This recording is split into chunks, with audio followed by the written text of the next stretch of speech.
大家好 Stevie， 我们又要来聊天了。因为最近真的有一个特别突兀但是又奇怪的能量，我觉得很值得来跟大家分享一下。这个能量大概是从9月底开始，大家有没有注意？就是我们生命中好像会突然发生一些大事，而且真的是很突然，完全没有任何征兆可言。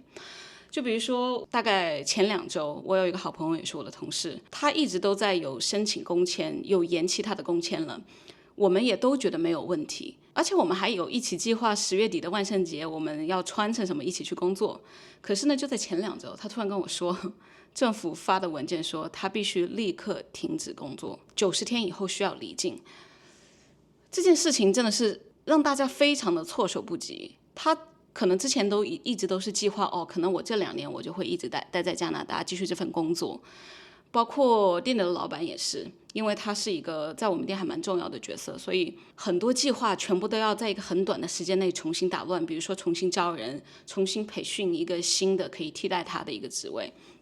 就其实包括他自己也是90天以后要离境，然后这90天在这里又不能工作，那他要干什么呢？他还想继续待在加拿大吗？所以这件事情真的是我觉得会让一个人非常颠覆性的改变一个生活的计划，完全被打乱。然后还有一件事情就是，也是我一个好朋友，他最近有了一个 baby brother， 刚刚出生。本来 baby brother 没事，还好好的，可是呢，那小孩可能因为早产吧，所以很多功能都不行，衰竭，必须得一直待在医院，可能也要换一些器官，就这机会就很渺茫。然后这还没完，前2天，真的就是2天前，我女友突然给我发条信息说她失业了。然后那个时候我一直都觉得她开玩笑，就她那么稳定的工作怎么可能失业？结果她说真的失业了，政府因为没有办法给他们机构再发钱，所以他们整个机构就属于算是必须得缩减很多的开支，所以大概就是还有2个多月的时间他们可以工作，以后就完全没有工作了。我女朋友是在一个 group family 工作， group family 在北美这边就是可能是在一个大 house 里，像一个家的环境，然后有他们的工作人员就是管一些小孩，他们的年龄段的可能不一样。这些小孩是因为他们的父母没有责任或者是没有能力去抚养和教育他们的话，小孩就会被送来这里。比如说父母可能非常的没有责任心，或者说家暴，或者说父母吸毒，就是不管小孩，这样的小孩还蛮多的，所以这样的机构在北美也蛮多的。然后这种机构它是属于非营利组织，都是政府拨钱。然后这个机构其实应该10多20年一直都存在，特别的稳定。所以突然一下说没有就没有，这个我觉得是在他们圈子里引起了一个很不小的震动。像我女友对她来说，她会觉得你突然告诉我失业了，第一，我又要重新找工作，第二，我们好不容易这几年一起建立起来的这个家，跟小朋友一起培养的这个情感，就是说没有就没有，所以他们都会觉得很难过。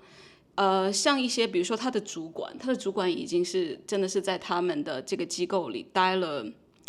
10几20年的主管，然后对于他来说，可能他就把这个当成自己一生的事业了。可能我以后就是在这里舒舒服服的，这一辈子就要干这件事情。然后突然整个机构关闭，主管其实也是失业的，并不能说他就可以被调去哪里，没有这回事。所以主管一失业，那他又要重新开始，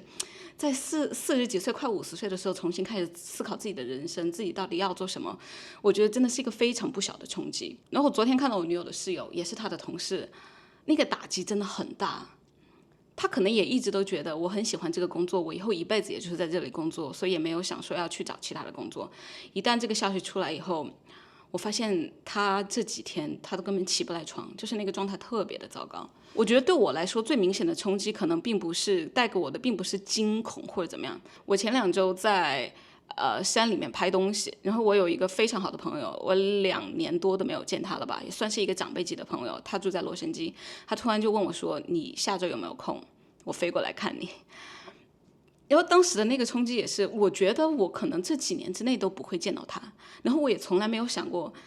一个这样的好朋友要来Edmonton 这种没有什么可观光性质的地方来看我。然后我又是一个对我的时间表要求很严格的人，他来看我，我当然非常的开心。But at the same time， 我会让我自己停止我手里的一切的工作。我觉得它来的真的蛮是时候的，因为我这一阵子其实我是在经历一个非常焦虑的时期，我觉得我的焦虑症开始发作了。比如说有个时候我会害怕紧张到我的手会发抖，然后它一来，提前6天告诉我一来这里就是让我强制停止那些让我焦虑的事情，比如说我不能剪片了，比如说我有很多东西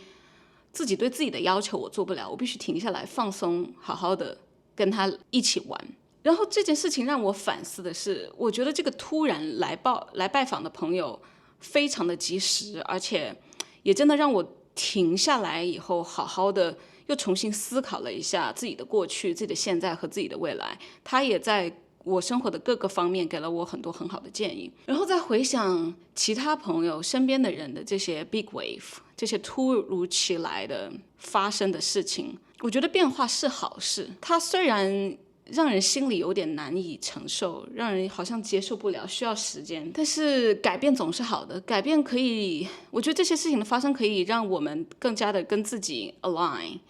去重新 calibrate， 让自己强迫暂停，停下来，我到底要什么，我到底还可以做什么。所以我觉得这些 big change 真的也都是一个让大家变得更好，往更加正确的道路上前进的一个好的契机。我自己的 big wave 可能都是发生在去年，其实就这2年也经历过蛮多这种低潮，这些突然的改变。现在回想起来，我觉得这些突然的改变真的还蛮让人耗费精力的，但是总的来说，回过头来看，我发现这些真的都是好事。I think sometimes they're a blessing。当我们不能够自己做决定，当自己还没有觉知到我们需要去转变方向的时候，这种突然的一